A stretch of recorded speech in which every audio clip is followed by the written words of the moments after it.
Assalamualaikum warahmatullahi wabarakatuh. Sebelumnya perkenalkan kami dari kelompok 1 dengan judul kami analisis sifat material SB 171C70600 dan juga SB 111C71500 dan mengurangi dampak polusi pada Q-Exchanger dalam pengolahan kilang minyak. Di sini kami beranggotakan saya MD Kizan Niko dan teman saya Fiskari Cimesia. Saya Fitri Arifah Faham. Saya sendiri Aldo Ramadan Rambe. Berikut yang akan kami presentasikan. Pada di slide pendahuluan di mana kami ingin meneliti HE, lebih tepatnya itu pada truknya yang dimana dalam HE ini lebih tepatnya di truknya itu sering mengalami korosi yang pada di kasus kami material itu adalah ASTM A213T11 yang memiliki tingkat penahanan korosi itu sangat rendah, dan juga dari studi kasus kami ini kami mempunyai solusi, yaitu dua material. Yang pertama itu ada SB 171C700-70600 dan juga SB 111C71500 yang dimana untuk ketahanan korosi itu lebih tinggi dibandingkan dengan material yang pertama kami tadi. Next.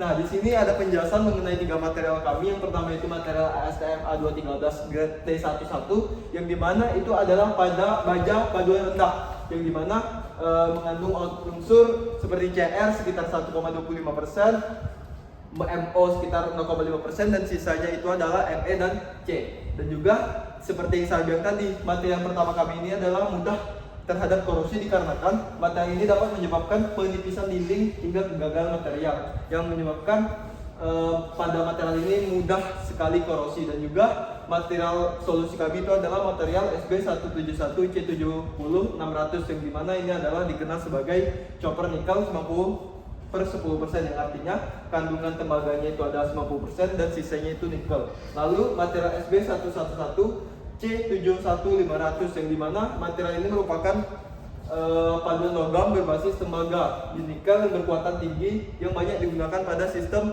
Exchanger yang dimana memiliki komposisi utama berupa Cu sebesar 30% dan Ni sisanya. Mungkin ini adalah contoh gambarnya tiga material ini. Next. Selanjutnya adalah kriteria dari ASTM A213-111 yang dimana ini terdiri dari tiga aspek dan juga satu dari kriteria. Yang pertama adalah aspek dari lingkungan.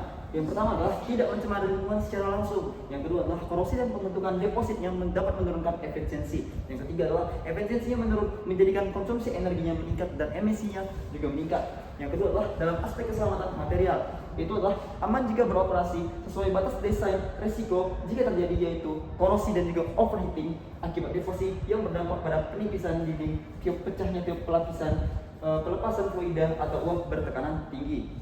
Selanjutnya adalah aspek dari ekonomi. Yang pertama adalah memiliki keseimbangan antara biaya awal dan juga biaya operasionalnya. Yang kedua adalah mampu mempertahankan integritas material dalam jangka panjang. Yang ketiga adalah mengurangi frekuensi perawatan dan juga pergantiannya. Yang keempat adalah menekankan biaya downtime akibat kerusakan. Yang kelima adalah lebih ekonomis dalam siklus hidup. Dan dalam aspek dari kriteria teknis, yang pertama adalah baja paduan yang rendah. Yang kedua adalah komposisi utamanya terdiri dari CR yaitu 1-1,25% dan juga MO 0,5%. Yang ketiga adalah kekuatan mekanik itu tinggi, tahan terhadap tekanan dan juga suhu tinggi. Yang keempat adalah struktur mikronya ferrit plus karbida. Oke. Baik, berikut data perbandingan dari sifat material. Dari tabel berikut dapat diketahui bahwa ASTM A213 grade T11 memiliki kekuatan mekanik tinggi. Namun ketahanan korosinya rendah sehingga rentan terhadap pitting corrosion pada lingkungan yang mengandung klorida dan sulfur. Pada SB 171C70600 memiliki ketahanan korosi dan konduktivitas termal yang baik, meskipun kekuatan mekaniknya lebih rendah dibandingkan ASTM A213 grade T111. Sementara itu SB 111C71500 menunjukkan performa paling optimal dengan ketahanan korosi sangat tinggi, laju korosi rendah dan stabil, serta kekuatan mekanik lebih baik dibandingkan C70600.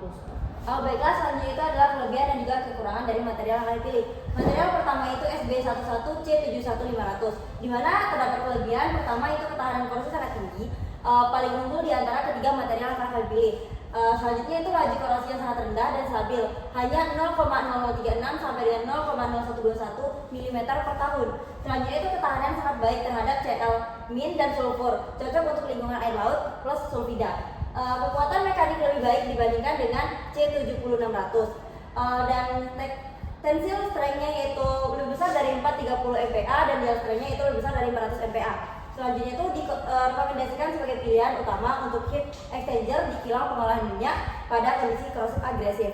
Terdapat juga kelemahannya, yaitu dayanya relatif lebih besar dibanding dengan SB171 C7600, dan kandungan nikel yang lebih tinggi sebanyak 30% membuat material ini lebih mahal secara investasi awal.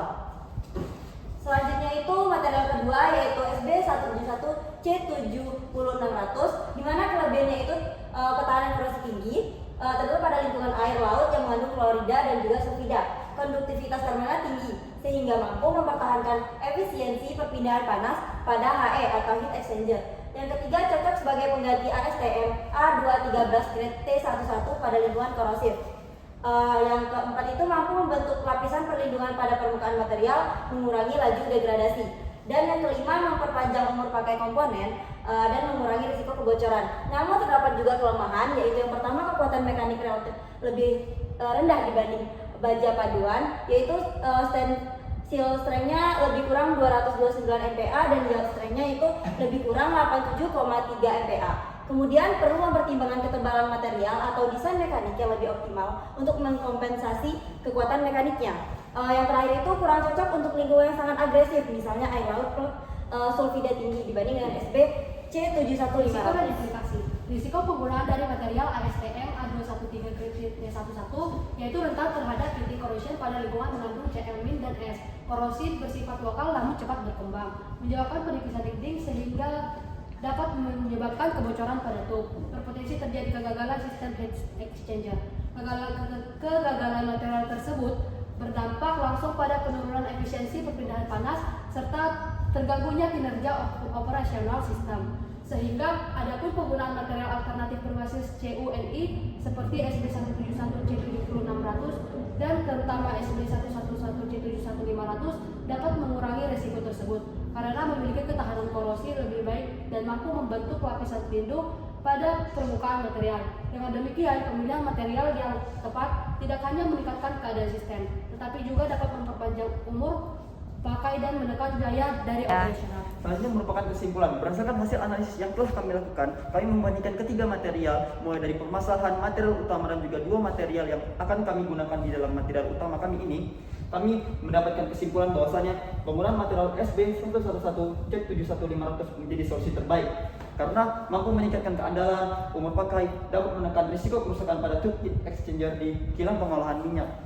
Selanjutnya adalah daftar pustaka. Kami menggunakan 6 sumber yang berbeda untuk mendapatkan hasil dan juga data terbaik. Selanjutnya adalah closing credit, di mana closing credit ini terdiri dari 4 anggota partisipasi yang dimana semuanya saling berpartisipasi dan juga saling berkontribusi dalam pembuatan PPT ini. Terima kasih. Oke, sekian presentasi dari kelompok kami. Kurang lebih kami mohon maaf. Kami akhiri. Wassalamualaikum warahmatullahi wabarakatuh.